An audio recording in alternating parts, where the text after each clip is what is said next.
বাজারে চাল এবং সবজির দাম চড়া। মিনিকেট চাল কেজি প্রতি বেড়েছে ৬ থেকে ৮ টাকা। আগের তুলনায় লাউ, মিষ্টি কুমড়া, বরবটি সহ বিভিন্ন সবজিতে বেড়েছে ৫ থেকে ৭ টাকা। নিত্যপণ্যের দাম বাড়ায় ক্ষুব্ধ ক্রেতারা। আরফিন শাওনের রিপোর্ট। একে তো ছুটির দিন, তার উপর সকালে ছিল গুড়ি গুড়ি বৃষ্টি। কারওয়ান বাজারে ক্রেতাদের ভিড় তেমন ছিল না। যারা এসেছেন তারা জানান, বাজারে নিত্যপণ্যের দাম নিয়ে স্বস্তিতে নেই তারা।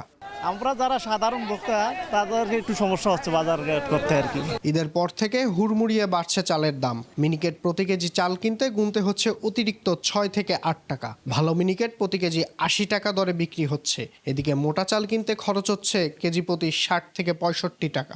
সুপার ফ্রেশ ফর্টিফাইড সয়াবিন তেল, শুরু হোক হেলদি লাইফের জার্নি। মিনিকেট ছিল ৭০ টাকা ৭২ টাকা, এখন ৮০ টাকার নিচে কোনো ভালো মিনিকেট হবে না। আর ২৮ ছিল ৫৪ ৫৩, এখন ওই ২৮ ৫৬ টাকা আমরা কিনতে হচ্ছে।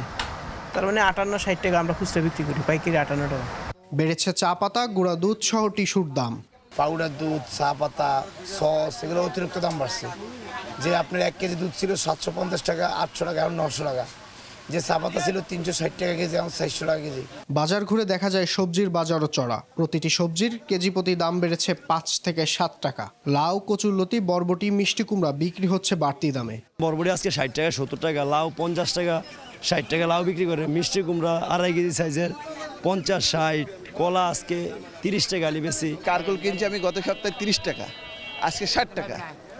আর মরিচ কিনছিলাম আপনার হলো ৪০ টাকা কেজি, আজকে হলো ১২০ টাকা কেজি। শাক এই ৫ টাকা ১০ টাকা কিনছি, এখন ৪০ টাকা কিনলাম, কিন্তু জিনিসের দাম বেশি। তবে স্বস্তির সংবাদ রয়েছে ডিমের বাজারে। আগের দামে বিক্রি হচ্ছে ডিম। মাছ ও মাংসের দামও রয়েছে অপরিবর্তিত। আরফিন শাওন, ২১ টেলিভিশন, ঢাকা।